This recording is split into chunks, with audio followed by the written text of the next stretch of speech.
সর্বাবস্থায় চেষ্টা করবেন যত পারবেন কম কথা বলার জন্য, যত পারবেন। মন চাচ্ছে বলতে, জিহ্বাটাকে দাঁত দিয়ে কামড়ায় ধরবেন। প্রথম একটু কষ্ট হবে, এক সপ্তাহ প্র্যাকটিস করলে, 2 সপ্তাহ করলে দেখবেন আয়ত্তে চলে আসবে।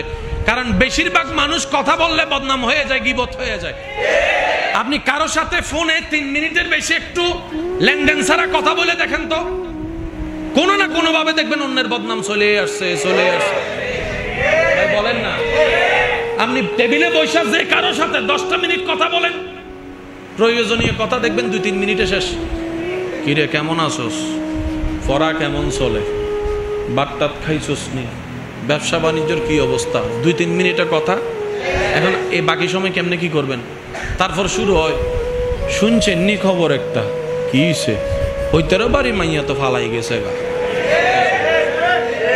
আল গীবাতু আশাদ্দু মিনাজ জিনা।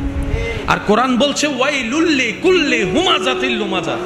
কামাইলাম সওয়াব আমি, বদনাম করে আমি তারে সওয়াব দিলে, তার গুনাহ নিলে আমার তো লাভ নাই।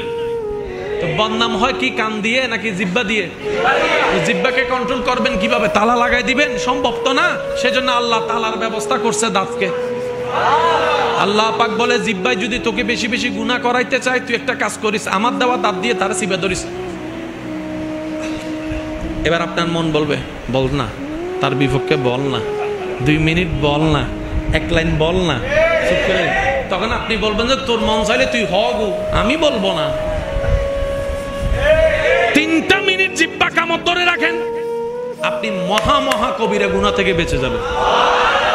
2টা সপ্তাহ প্র্যাকটিস করেন, তারপরে দেখেন আল্লাহ আপনাকে সাহায্য করবেন যে আপনি যাতে করতে পারেন। দ্বিতীয় নাম্বার, এটা মনে থাকবে ইনশাআল্লাহ। আপনাদের মাধ্যমে, আপনাদের করার মাধ্যমে আল্লাহ পাক আমাকেও আমল করার তৌফিক দান করুন।